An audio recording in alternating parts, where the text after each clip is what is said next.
দ্বাদশ শ্রেণীর কলনবিদ্যা 14 নম্বর অধ্যায় স্পর্শক ও অভিলম্ব এই অধ্যায়টি নিয়ে আলোচনা করছি। প্রিভিয়াস লেকচারে স্পর্শক ও অভিলম্ব এই অধ্যায়ের যে কোনো বক্ররেখার স্পর্শকের সমীকরণ, স্পর্শকের প্রবণতা এবং স্পর্শবিন্দুর স্থানাঙ্ক নির্ণয় করেছিলাম। আজকে লেকচারে আমরা যে কোনো বক্ররেখার অভিলম্বের সমীকরণ, প্রবণতা এবং পাদবিন্দুর স্থানাঙ্ক নির্ণয় করব। স্পর্শকের ক্ষেত্রে স্পর্শবিন্দু ছিল, এখানে অভিলম্বের ক্ষেত্রে তাকে পাদবিন্দু বলা হয় বা ফুট অফ পারপেন্ডিকুলার। সো কীরকম হবে দেখো, সো চিত্রটা দেখে নাও। ধরো যদি আমরা বলি যে পি যে কোনো একটা বিন্দু x1, y1, তাহলে আমরা কি জানি যে এই বিন্দুতে যদি আমরা স্পর্শক অঙ্কন করা হয় পি বিন্দুতে, তাহলে এই পি বিন্দুতে এটা যদি পি হয় তাহলে পিটি হচ্ছে আমাদের কি স্পর্শক। তাহলে স্পর্শক হলে এই স্পর্শকের উপরে যদি আমরা একটা লম্ব অঙ্কন করি, যেটা কত ডিগ্রি কোণ উৎপন্ন করবে, 90 ডিগ্রি কোণ উৎপন্ন করবে। তাহলে এই যে পি, এটা নাম দিলাম আমরা এন, তাহলে এই যে পি এন পেলাম, এই পি এনটা হচ্ছে আমাদের, এই পি এনটা হলো আমাদের এই বক্ররেখার y = f(x) বক্ররেখার অভিলম্ব। সেটা যে এক্স অ্যাক্সিস, এটা ওয়াই অ্যাক্সিস।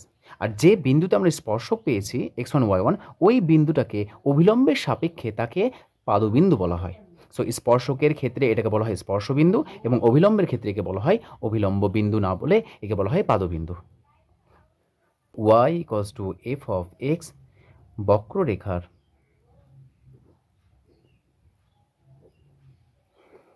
x1, y1 বিন্দুতে, দেখো y = f(x) বক্ররেখার x1, y1 বিন্দুতে অভিলম্বের সমীকরণ হয় y - y1 minus dx/dy at the point x1, y1 x - x1।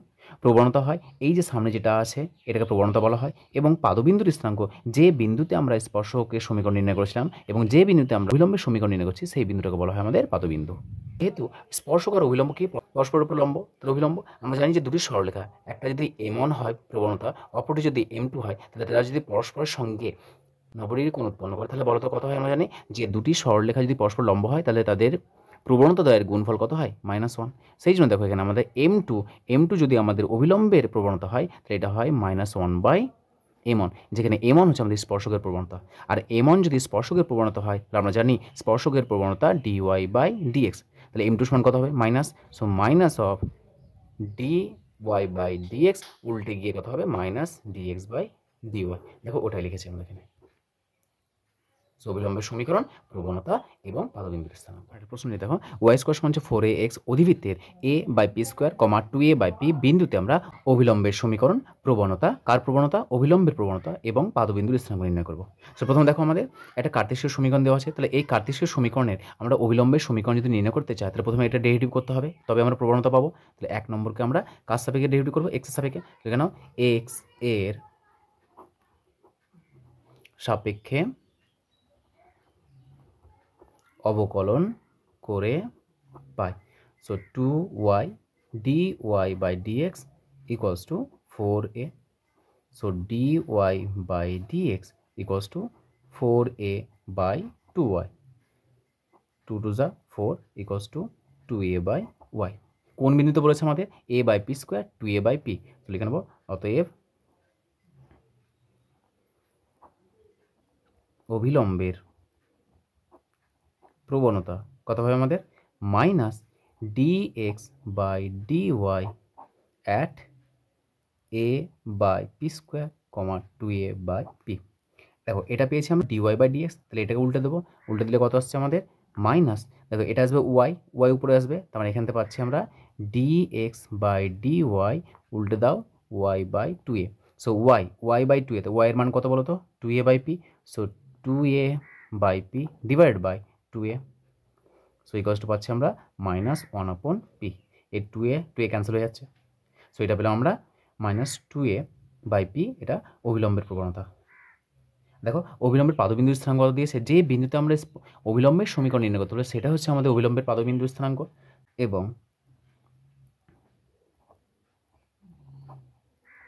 অভিলম্বের পাদবিন্দুর স্থানাঙ্ক সমান যে বিন্দুতে বলে দিয়েছে a/p², 2a/p। এবার আমরা অভিলম্বের সমীকরণ নির্ণয় করব। সুতরাং a/p², 2a/p বিন্দুতে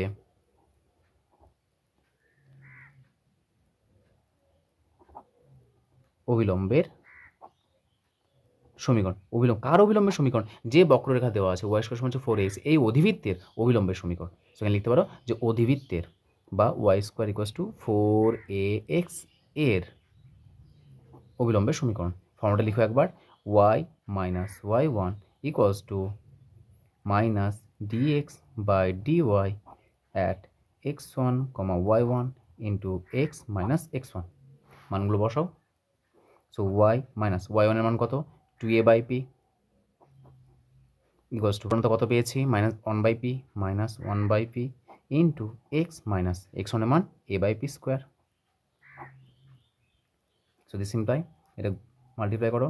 so y minus 2a by P equals to minus X by P plus a by P cube. বাম দিকে নিয়ে আসো এক্স যুক্ত পদকে। So y plus X by P equals to 2a by P plus a by P cube. লসগু করো, P Y P plus X equals to P cube, লসগু আসছে 2a p square plus a, দেখো এখানে P, এখানে P cube আসছে, মানে P square পুরো থাকবে। সো এটা সিম্পলিফাই করো না। সো বাম দিকটা কত আসছে?